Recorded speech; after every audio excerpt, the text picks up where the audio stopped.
کردنی فڕۆکەخانەی نێودەوڵەتی مەدەنی سلێمانی لە 7 نیسانی 2023 لەلایەن دەوڵەتی داگیرکاری تورکیاوە محکوم و ئیدانە دەکەین. ئەمە لە کاتێکدایە کە پێشتر بڕیاری داخستنی ئاسمانی تورکیایان بەڕووی فڕۆکەخانەی سلێمانیدا بوو. ڕوون و ئاشکرایە کە ئەم بڕیارانە بڕیارێکی سیاسی و نایاسایی و دژمنکارانەیە بەرامبەر بە سلێمانی و خەڵکە شۆڕژگەڕەکەی.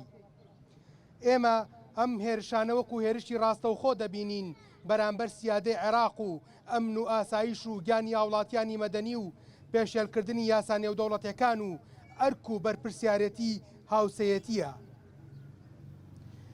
لە دوای ڕۆخانی ڕژێمی بەعسی لە ناوچوو کە عێراق هەموو بنەماکانی دەوڵەتی نەما تاوەکو ئێستا نەیتوانی وەکو جاران بگەڕێتەوە ئاستەکەی خۆی و سیادەی بپارێزێت و نەهێڵێت دەست درێژی بکرێتە سەر سیادە و ناوخۆی عێراق.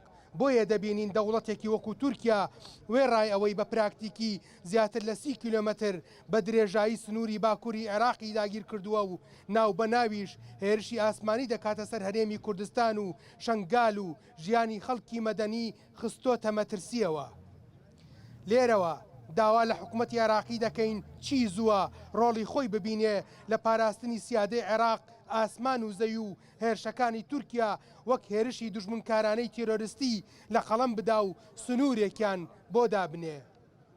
داوا لەگەلی کورد دەکەین یەکدەنگ و یەکڕەنگ بن دژی هەموو هێرشێکی دژمنکارانەی دەوڵەتی داگیرکاری تورکیا بوەستنەوە و کۆتایی بهێنن بەو هێرشە بە تایبەتی بۆ شاری هەڵمەت و قوربانی سلێمانی و دەوروبەری.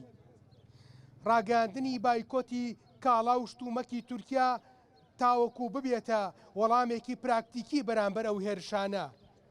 داوا لە حکوومەتی هەرێمی کوردستان دەکەین لە بری پاساوهێنانەوە بۆ ئەو هێرشانە و تۆمەتبەخشینەوە بەلایەنەکانی تری کوردستانی خۆیان هەڵوێستی جددیانە بێ تاوەکو دژی دەوڵەتی داگیرکەر و پاراستنی گیانی هاوڵاتیانی مەدەنی و دام و دەستگاکانی دەوڵەت بپارێزن. هاوڵاتیان و چالاکوانانی گەرمیان دەی 4 2023 گەرمیان.